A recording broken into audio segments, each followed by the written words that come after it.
In southeast Wyoming, Larry Cundall is right where he likes to be, on horseback, moving cows and calves to fresh grass on the Cundall Ranch.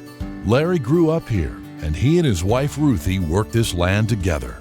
The ranch has been existing in the Cundall family for 102 years now. We're the fourth generation and love it here. For Larry, of course, this is his family ranch. This belonged to his grandparents, great-grandparents. So there's a lot of history here. And for me, I just love it. I love the ranching. I love the cattle. We have a cow-calf operation, also a bred heifer operation. We'll AI this coming week, about 150 head of heifers. So some of those will be sold in the fall, along with the steer calves. We'll probably keep the heifers and do it all over again next year.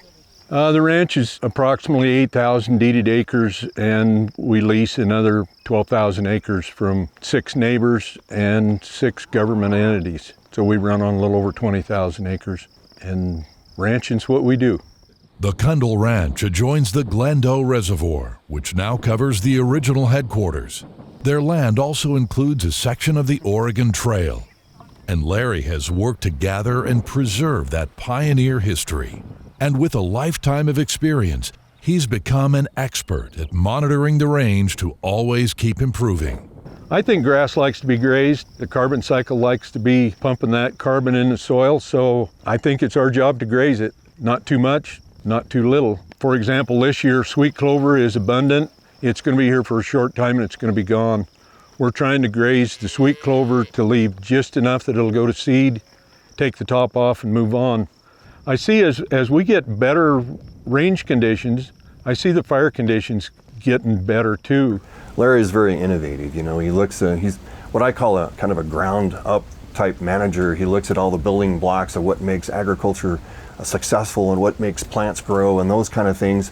And once you start doing those kind of things, you know that from a bottom up, things are going to come out well. And he's going to have a good sustainable ranching operation. It's about the cattle always, but it's really about the grass. And the last few years we've realized it's really about the ground and what's in the ground. The biology that's under the soil is really more important to us than everything else if we're going to be successful.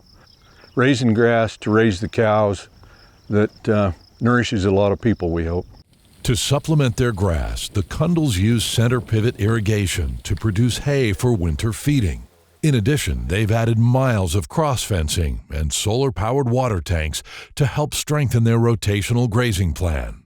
Thanks to NRCS, we've got, I think, 18 different solar wells, solar pumps. Where we don't have water access, we've got water lines. We've got, well, it's over 9 miles of water lines now, 3 separate water lines. Well, the one that we're putting in this week is the 4th water line that we're putting in that will water at least 2 or 3 different pastures. Rotational grazing, cross fences, water lines, all of those things to enable us to keep our grass good, not overgraze. From a stewardship standpoint, the Cundalls have done a really great job. Cattle are now grazing areas that they weren't able to access before due to distance to water. They're seeing a benefit there. It's also benefited the wildlife as well. They've developed water in this arid plains area, but the antelope and the mule deer and the elk and even the neotropical birds, the grouse, they all benefit from that water development.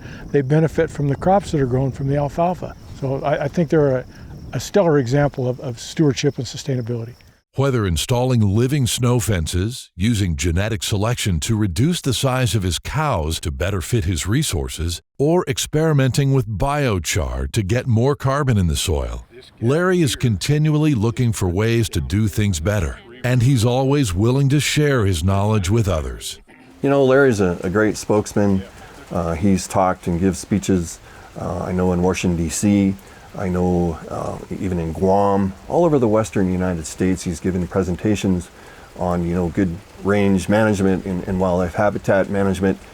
I'm on a research committee and I get to see a lot of really cutting edge, innovative things. It's just exciting to see new technology come along that works with Mother Nature and maybe is a benefit to everybody. With an eye for every detail, the management of Cundall Ranch has resulted in a sustainable family operation. And Larry and Ruthie have built a legacy of exceptional care for their cattle and their land. Sustainability is really pretty natural. It means you leave the ground better than you found it, you leave your community better than you found it, and you got to make money doing it. If you don't make money, you're not sustainable. We want to leave a legacy here. We want this land to be better than when we got here, and we want whoever takes over to improve it even more. Just keep making it better. I guess first of all, I'm proud that our family's still been here over 100 years. I think that's something to be proud of. I am.